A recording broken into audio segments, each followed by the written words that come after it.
কিন্তু তোমাৰ ভকতিয়েহে যে সংসাৰ তৰণৰ একমাত্ৰ ৰাস্তা বুলি বুজা লোকসকলৰ জীৱনতো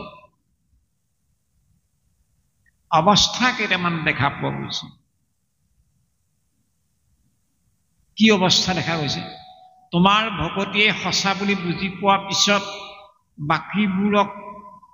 অলপ অৱহেলা কৰিব লাগে, বাকীবোৰক অলপ এৰি আহিব লাগে। নেৰে দেখোন। তোমাৰ ভকতিও কৰে আৰু আন আনবোৰো কৰে। উদাহৰণটো দিছে, ও ৰাম মাৰন্তে ভৰ্ষন্তে যেন নিৰ্গত কুকুৰ লাঠি পায়ো গাধে গদৰ ভিৰ উচিষ্ট ভুঞ্জে যেন তেজি ন যায় দূৰ। এৰাম কাটিবা আনন্তে লাজ যেন সাগ লাঠি পায়ো গাধে গদৰ ভিৰ নেৰৈ লাগ। চোৱাচোন সখা, মাৰন্তে ভৰ্ষন্তে যেন নিৰ্গত কুকুৰ। যিদৰে গৃহস্থ ঘৰত থকা পোহা কুকুৰটো গৃহস্থই যিমানেই নোকোবাওক লাগিলে সি কিছুদূৰ সহন কৰিব নোৱাৰি যাবগে আঁতৰি, কিন্তু খন্তেকৰ পিছত সি আকৌ পুনৰ মানুহলৈকে ঘূৰি আহে, তিয়ালিতে পৰি থাকিব। কেলে আশা কি তাৰ? কিজনিবা গৃহস্থই চোৱা পাতনিত কিবা জোঠা পেলাবহি নেকি খাম। এই যে গৃহস্থই কোবোৱা স্বত্তেও কুকুৰটোৱে যিদৰে কোবোৱাৰ বিকৃতা থকালৈকেহে ভাগি যায়, তাৰপিছত ঘূৰি আকৌ যিদৰে সেই ঠাইলৈকে আহে, ঠিক তোমাৰ ভকতিহে সঁচা বুলি ভবা বুজা স্বত্তেও মানুহবিলাকে তোমাৰ ভকতিকে একমাত্ৰ সাৰোগত কৰি জীৱন যাপন কৰিব লাগিছিল। এই কুকুৰটোৰ দৰে এই মায়াময় সংসাৰৰ বিষ্ঠালৈকে আকৌ পুনঃ পুনঃ ঘূৰি আহিছে নহয়। মাৰন্তে ভৰ্ষন্তে যেন নিৰ্গত কুকুৰ উচিষ্টক ভুঞ্জই যেনত নযায় দূৰ। ২ নম্বৰত ক'লে, কাটিবাক আনন্তে নীলাজ যেন চাগ লাঠি পায়ো গাধে গধৰ বীৰ নেৰৈ লাগ। যিদৰে ঠিক তেনেকে কোন মুহূৰ্তত যমৰ আলহী হ'ম আমি ঠিকনা নাই, খাটাং কিন্তু যমৰ আলহী হ'ব লাগিব। এই কথাটো জনা স্বত্তেও দেখা স্বত্তেও আমাৰ চকুৰ আগতে কিমান গুণবান, কিমান ধনবান, কিমান ৰূপবান, কিমান জ্ঞানবান মহান জ্যেষ্ঠ সমাজৰ আদৰ্শস্বৰূপ লোকসকল অকালতে প্ৰাণ এৰি, ধন এৰি, জন এৰি, ঐশ্বৰ্য বিভূতি, ঘৰ দুৱাৰ, ইয়াৰ বস্তু ইয়াত এৰি যাত্ৰা কৰিছে অকলশৰে। চকুৰ আগত দেখি থকা স্বত্তেও কোনো দিনে কোনো কাৰণত আমাৰ মনত কিয় বিৰাগে নহয়? কিয় কাটিবলৈ অনা ছাগলীটো বলিশালত মূৰ সুমোৱা আগলৈকে যিদৰে এডাল টিন দি দিলে সি লপ লপকে খাবই, ঠিক তেনেধৰণে আমাৰ মনবিলাকে কিয় বিৰাগ হোৱা নাই? সখা, কি হ'ব? মানুহবিলাকৰ জীৱনটো এনেকৈ থাকিব নেকি? নাই, কেতিয়াবা ভকতৰ সংগত আহিলে ভাল আৰু পবিত্ৰ, বকুণ্ঠৰ পাৰিষদ আমি আৰু। কিন্তু ইয়াৰ পৰা যেতিয়া উঠি যাওঁ, ল'ৰা ছোৱালী, ঘৰ দুৱাৰ, পতি পত্নী, মায়ামোহত আবদ্ধ হৈ ঘোৰ সংসাৰী। ভকতৰ সংগলা আহিলে সংসাৰ বিৰাগী, আৰু ভকতৰ সংগৰ পৰা উঠি গ'লে সংসাৰানুৰাগী।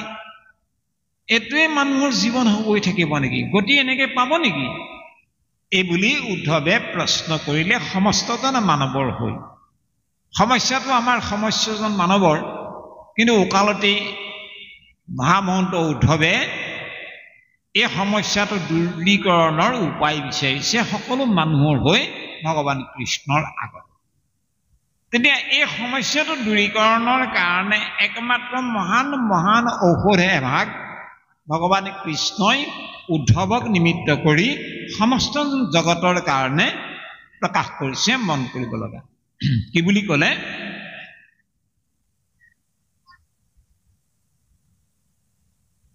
পঢ়ে যেবে শাস্ত্ৰ হবে সখা জানে চাৰি বেদ হি সখা মানুহবিলাক হয়তো এনেকুৱা হ'ব পাৰে শাস্ত্ৰত পাৰগত হ'ব পাৰে চাৰি বেদত পাৰগত হ'ব পাৰে তথাপিতো ইমান শাস্ত্ৰজ্ঞ হোৱা সত্ত্বেও ইমান বেদ পাৰগত হোৱা সত্ত্বেও কিন্তু সংসাৰ হলে তৰিব নোৱাৰিব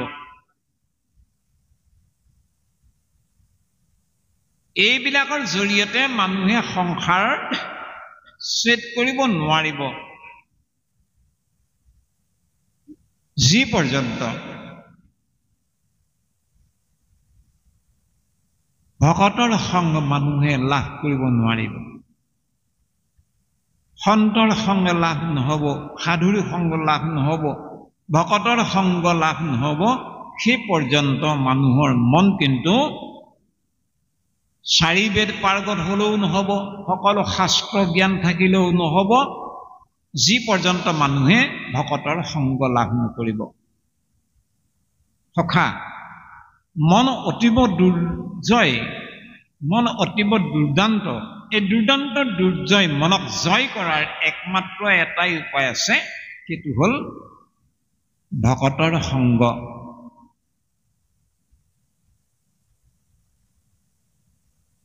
ইৰাম ইন্দ্ৰিয়ক জিনিবাক যাৰ আছে মতি সততে কৰিবে যত্ন সন্তৰ সংগতি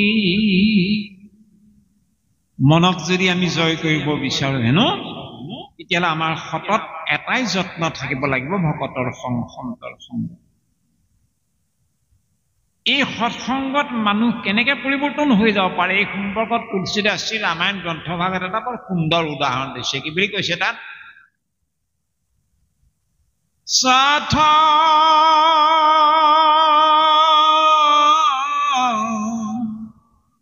সাথ সুধৰহি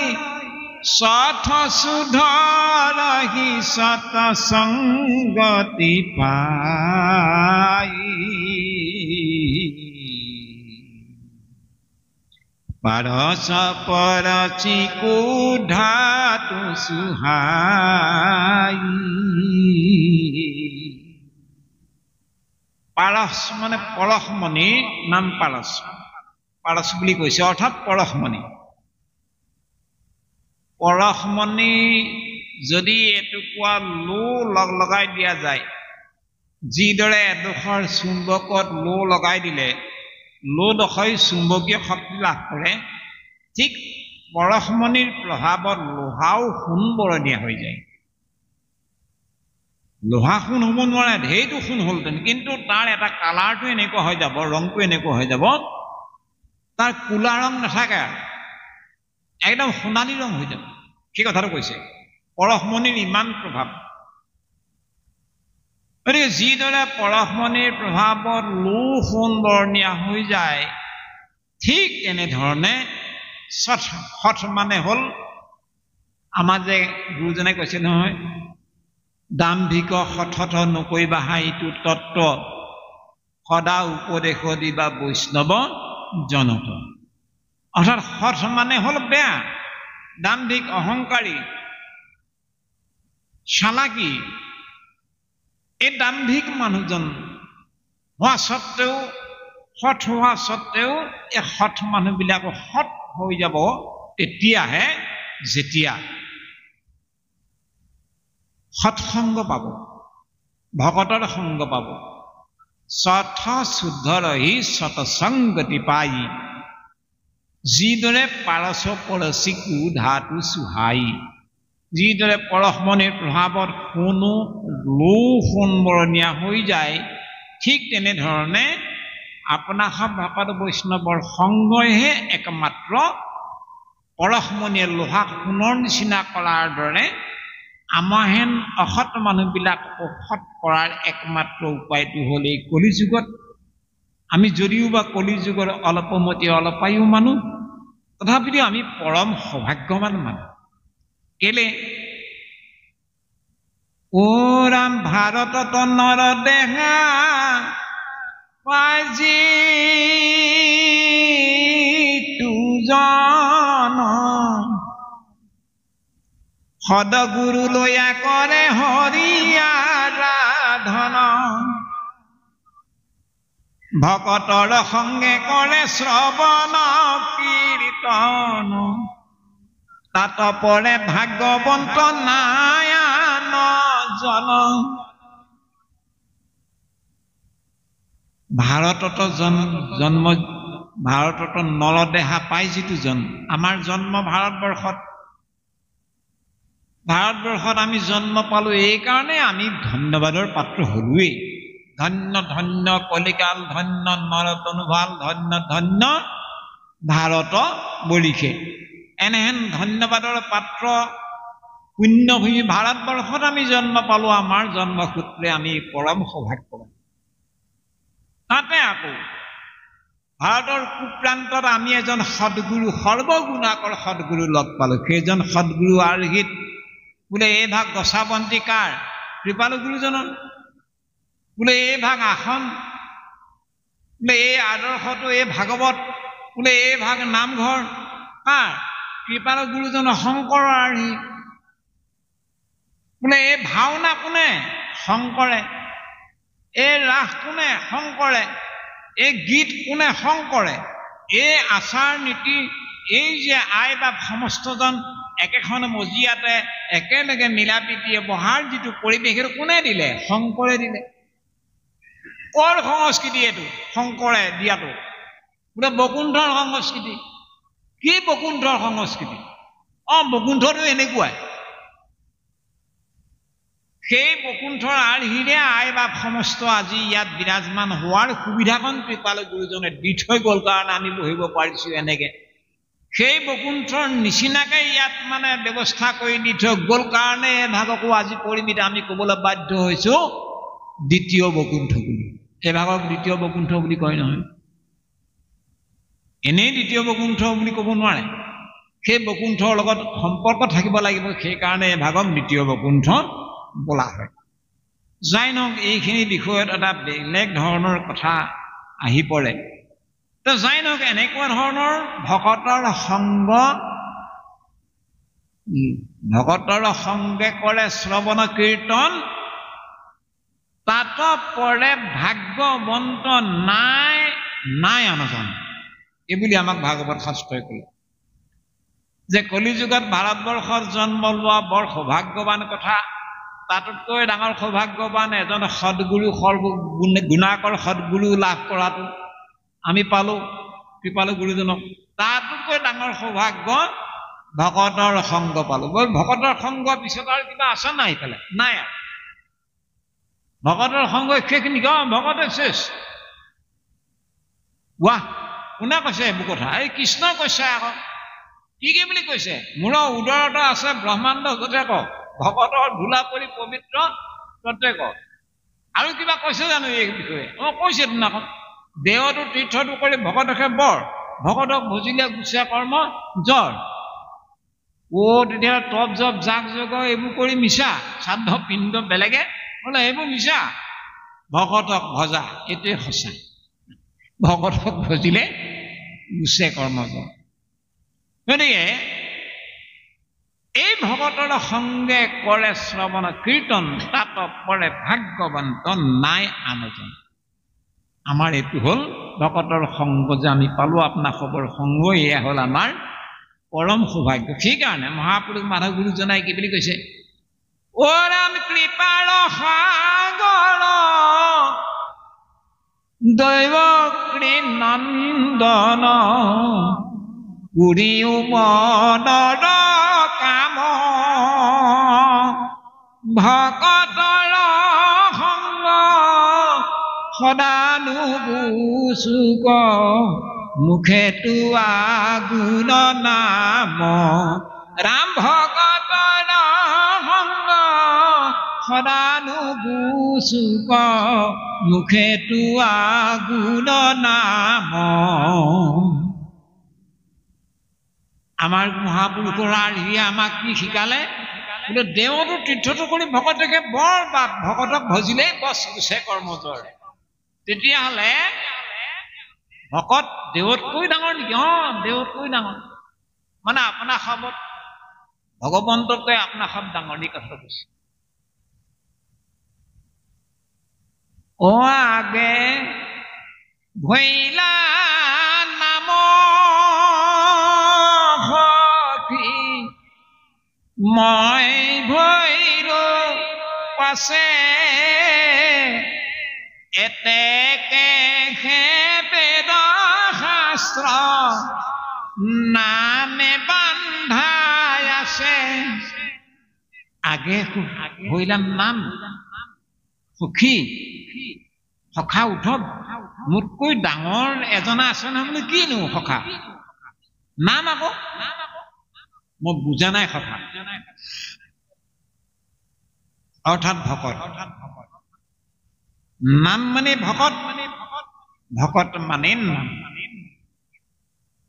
ভকত মানে গুৰু গুৰু মানে ভকত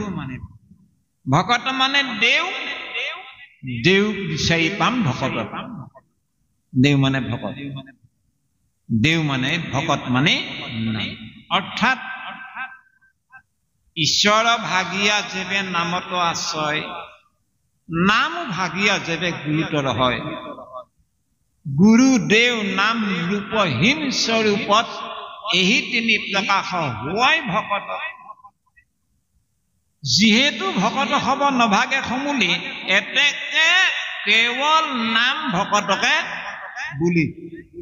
অৰ্থাৎ আপোনাক হবক নাম মূৰ্তি ভকত বুলি কোৱা হয় নাম বুলি কোৱা গতিকে আপোনাক হবক কেৱল নাম বুলি প্ৰকাশ কৰিছে ভাগৱত গ্ৰন্থই ইয়াৰ আগত যে ক'লে ঈশ্বৰ ভাগিয়া দেৱে নামত আশ্ৰয় ঈশ্বৰ নিৰ্গুণ নিৰাকাৰ নিৰ্গুণ নিৰাকাৰ অব্যক্ত ঈশ্বৰে বেকত হয় কেতিয়া যেতিয়া প্ৰয়োজন হয় তেতিয়াহে বেকত হয় কেতিয়াবা ঈশ্বৰ বেকত হোৱা কাৰ্যকালটো দীঘলীয়া হয় কেতিয়াবা হস্ৰ হয় পাৰ্থক্য ইমানেই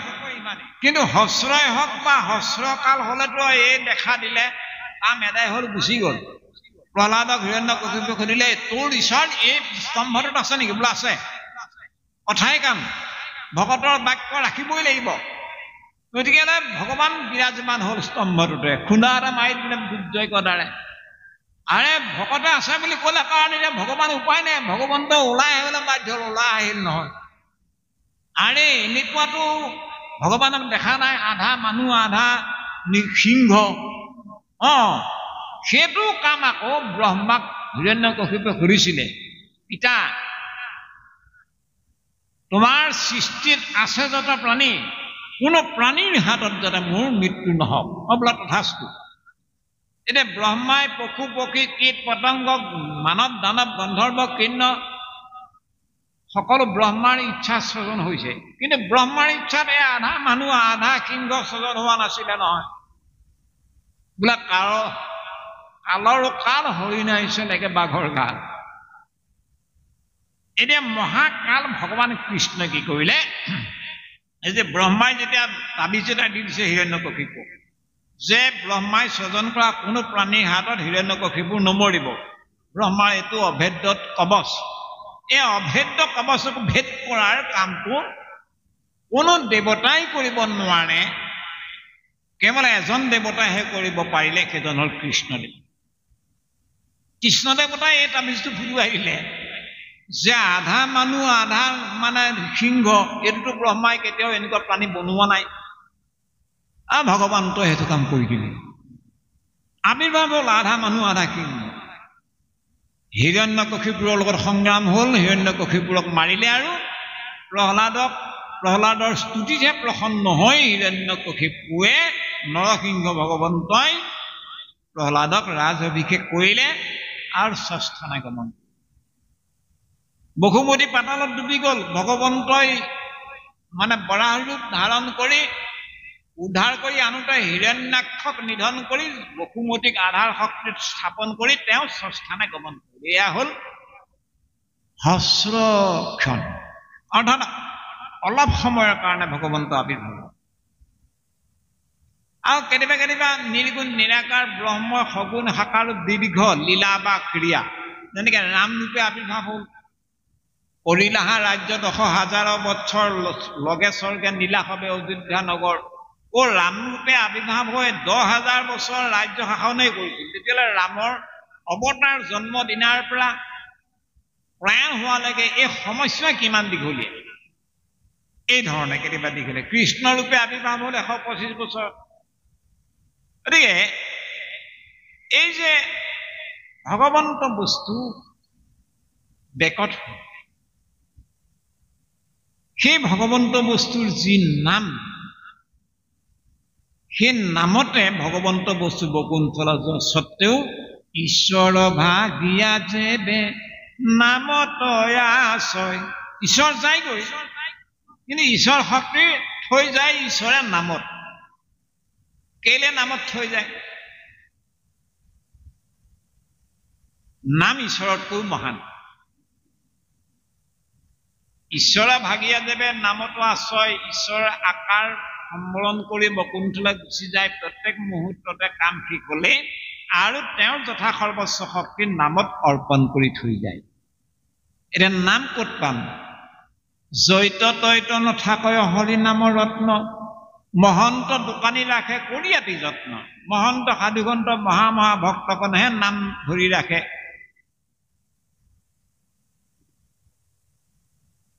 অ ভাৰত মধ্যত আছে অনেক দোকানী, ভাৰত মধ্যত আছে অনেক দোকানী, নিচিনি কিনিলে পুনু মিলাৱে বিঘিনি। এইখন ভাৰতবৰ্ষত বিভিন্ন ধৰণৰ দোকানী আছে। যদি আমি চিনি নেপাই আমাৰ হেন সৰ্বগুণাকৰ সদগুৰুজনক নেওচি যদি আমি সাত সাগৰ তেৰ নদী সিপাৰৰ সংস্কৃতিৰে সমৃদ্ধ কোনোবা অকলা অজলা এজনক শতসহস্ৰজনে গুৰু গুৰু বুলি বাহ দি ফুৰা দৃশ্যটো দেখিয়েই বা এইজনহে আচল গুৰু বুলি যদি তাতে আমি জাপ মাৰি পৰোঁ, তেতিয়াহ'লে নিচিনি কিনিলে পুনু মিলাৱে বিঘিনি। আৰু আমাৰ অসম সাম্ৰাজ্যত এই অৱস্থাটো হৈছে। কিন্তু গোটেই নাম পাঠ গোটেই আৰ্হিৰ প্ৰণালী গুৰুজনক, অথচ গুৰুজনক কিন্তু গুৰু বুলি স্বীকৃতি নিদিয়া মহাজনৰ অভাৱ নাই। বহু বহু মহাজন আছে, গোটেইবিলাক কথা কাণ্ড শাস্ত্ৰ পাঠ প্ৰসংগ গোটেই আৰ্হি প্ৰণালীৰ নামঘৰ আসন সিংহাসন গোটেইবোৰ মহাপুৰুষৰে, কিন্তু তথাপিতো শংকৰক গুৰু বুলি স্বীকৃতি নিদিয়ে। এনেকুৱা পয়াৰ লগা, এনেকুৱা অবাতে বাট বোলা বহু বহু মহাজন আছে, অনেক দোকানী আছে। আমি যদি নুবুজাকে চিনি নোপোৱাকে জাপ মাৰি দিওঁ কিন্তু কোনো মিলাৱে বিঘিনি। সেইকাৰণে কৈছে জৈত তৈত নথাকৈ হৰি নামৰ ৰত্ন, মহন্ত দোকানী ৰাখে কৰিয়াতি যত্ন। অৰ্থাৎ ও ঈশ্বৰ ভাগিয়া যেবে নামত আশ্ৰয়, নাম ভাগিয়া যেবে গুৰু তল হয়। নাম এতিয়া যাৰ তাৰ লগত নাম পোৱা নাযায়, নাম প্ৰকৃত গুৰুজনৰ ওচৰতহে নাম পামগে। সেইকাৰণে দীন মাধৱ মূৰ্খমতি কহয় বাণী শুনা খাব লৈ, বিনা গুৰু চৰণে ভকতি ৰকতি মুকতি কবহু নাহুই। অৰ্থাৎ আমাক গুৰুৰ আশ্ৰয় লাগিবই, গুৰুৰ সান্নিধ্য লাগিবই। গতিকে নাম যিহেতু আছেগে গুৰুৰ ওচৰত, নামো ভাগিয়া যাবে গুৰু তলত। যে গুৰুজন বস্তু কেনেকুৱা? আৰু ভগৱন্তৰ নিচিনাই। ভগৱন্তই যেনেকে প্ৰয়োজন সাপেক্ষে অৱতাৰ ধাৰণ কৰে, গুৰুজনেও প্ৰয়োজন সাপেক্ষে অৱতাৰ ধাৰণ কৰি 118 বছৰ আমাৰ কৃপালু গুৰুজন থাকিলে আকৌ গুচি গ'লগে এতিয়া গুৰুজন যদি আমি নাপাওঁ তেতিয়াহ'লে গুৰুৰ তত্ত্বসমূহ ক'ত পাম তেৰা সমস্তত পাব ক'ত ভকতত ও ৰাম গুৰু ক ভাঙ্গিয়া দেখিবে ভকত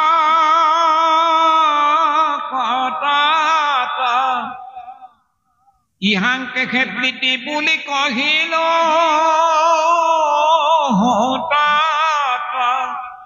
গুৰু তত্ত্বকো আমি বিচাৰিব লাগিব আপনা খাবত অৰ্থাৎ ভকতত ভকত কেনেকুৱা দেৱৰ নিচিনা ভকত গুৰুৰ নিচিনা নেকি ভকত নামৰ নিচিনা নহয় ভকত কেনেকুৱা গুৰু দেৱ নাম ৰূপহীন স্বৰূপত বোলে গুৰুজন বস্তু ৰূপহীন হৈ গ'ল এতিয়া নাই এতিয়া গুৰুজনক আমি যিমানেই বিচাৰো গুৰুৱে আমাক এৰা বাপ সমস্ত আহিলো বুলি দেখা নিদিয়ে আৰু দেৱকো আমি যিমানেই বিচাৰো দেৱ এতিয়া কলিযুগ যিহেতু দেৱ নিৰাকাৰ হৈ গ'ল আৰে নাম সাকাৰ নেকি নামৰ আকৃতি কেনেকুৱা বাৰু নাম নীলা নে ৰঙা নে বগা জানো নামৰো কোনো আকাৰ নাই সেই কথাটো কৈছে গুৰু নিৰাকাৰ দেও নিৰাকাৰ হ'ল নামো নিৰাকাৰ পিছে তিনি ভাগ ক'ত লগ পাম ক'ত প্ৰকাশিত হৈ আছে ভকতত এই তিনি প্ৰকাশ হৈ ভকতত গুৰু তত্ত্বও ভকততে থাকে ভকত তত্ত্বও ভকততে থাকে দেও তত্ত্বও ভকততে থাকে নাম তত্ত্বও ভকততে থাকে এতিয়া ভকত কেনেকুৱা যিহেতু ভকত খাব নাভাগে সমূলি নাভাগে অৰ্থাৎ আমি নমৰিম নেকি আপোনাক সব নুঢুকাব নেকি আপোনাক সব ঢুকাব আপোনাক খবৰ এনেহেন মহান আদৰ্শ অনুগামী লোকসকলে বৰ্তাব তেওঁলোকো ঢুকাব তেওঁলোকৰ পিছতো আনো অনুগামীসকলে এই মহাধৰ্ম সনাতন ধৰ্ম বৰ্তাই ৰাখিব এই ধৰণে যিটো ভকতৰ পৰম্পৰা এইটো কেতিয়াও বিনাশ নহয় সেইকাৰণে কৈছে ও ৰাম যিহেতু ভকত হব নভাগে সমূলি এতেকে কেৱল নাম ভকতকে বুলি যিহেতু ভকত সমস্ত অবিনাশী মোৰ উদৰতো আছে ব্ৰহ্মাণ্ড যতেক ভকতৰ ধূলা পৰি পবিত্ৰ প্ৰত্যেক যিভাগ মহাতত্ত্ব যিহেতু ভকত আগতো আছিল এতিয়াও আছে আৰু জগত থাকে মানে ভকত থাকি যাবই যাব ভকত থাকিব লাগিবই নহলে ভকত নহব লাগিলে পৃথিৱী সাৰ সাৰ হৈ যাব সেইকাৰণে যিহেতু ভকত হব নভাগে সমূলি যেহেতু ভকততে নাম তত্ত্ব গুৰু তত্ত্ব ভকত তত্ত্ব বিৰাজমান এতেকে ভকতক কেৱল নাম ভকতকে বুলি সেইকাৰণে আগে ভৈলা নাম সখী মই ভৈলো পাছে এতেকে সেই বেদ শাস্ত্ৰৰ নামেই বান্ধা আছে অৰ্থাৎ বেদত শাস্ত্ৰত এভাগ তত্ত্বকে প্ৰাধান্য দিয়া হৈছে ভকত আপনা সব ভকত মহাভাগৱত গতিকে তেওঁতো তীৰ্থটো কৰি ভকতেকে বৰ ভকতক বুজিলে গুচে কৰ্ম যায় আপনা সবক পৰিচৰ্যা কৰা মানে ভগৱন্তক পৰিচৰ্যা কৰা আপনা সবক আওকাণ কৰি যদি ভগৱন্তক বিচাৰি সাত সাগৰ তেৰ নদী ভেদ কৰিও সিপাৰ উঠোংগে হৰিয়ে দৰ্শন নিদিব হৰিয়ে কৃপা নিদিব আমাক হৰিক সন্তোষ কৰিবলৈ হলে এটাই মাধ্যম আছে ও ৰাম আমাক পাইবাৰ যেন ভকতি পান্থ এহি মানে কয় গীতা ভাগৱত গ্ৰন্থ আমাক লাভ কৰিবৰ কাৰণে ৰাস্তা এটাই আছে ভকতি অৰ্থাৎ ভকতি ক'ত থাকিব ভকতত মানে ভকতি মানে ভকত আমাক পাইবাৰ যেন ভকতেকে পন্থ এহি মানে কয় গীতা ভাগৱত গ্ৰন্থ এই ধৰণে হি সখা যেতিয়ালৈকে নৰে ভকতৰ সংগ অনুসৰণ নকৰিব যেতিয়ালৈকে নৰে ভকতৰ সান্নিধ্য নলব তেতিয়ালৈকে তপ জপ যাগ যজ্ঞ পূজা পাৰ্বণ শ্ৰাদ্ধ পিণ্ড দান দক্ষিণা তীৰ্থ ভ্ৰমণ যিমানে যি নকৰ লাগিলে এই চাৰিটা প্ৰাণীৰ নিচিনাকে মানুহৰ জীৱন হৈ থাকিব। মাৰন্ত ভৰ্চন্ত যেন নিৰিগত কুকুৰ, উচিষ্টক ভুঞ্জয় যেন তেজি নাযায় দূৰ, কাটিবাক আনন্দে নীলাদ যেন চাগ, লাঠি পায়ো গাধে ঘৰৰ ভিৰণিৰৈ লাগ। এই ধৰণৰ এই পত্ৰন্তৰকেইটা আমাৰ জীৱনত সাঙু খাই থাকিবই থাকিব, যি পৰ্যন্ত আমি সন্তৰ সংগ লাভ কৰিব নোৱাৰিম, ভকতৰ সংগ লাভ কৰিব নোৱাৰিম।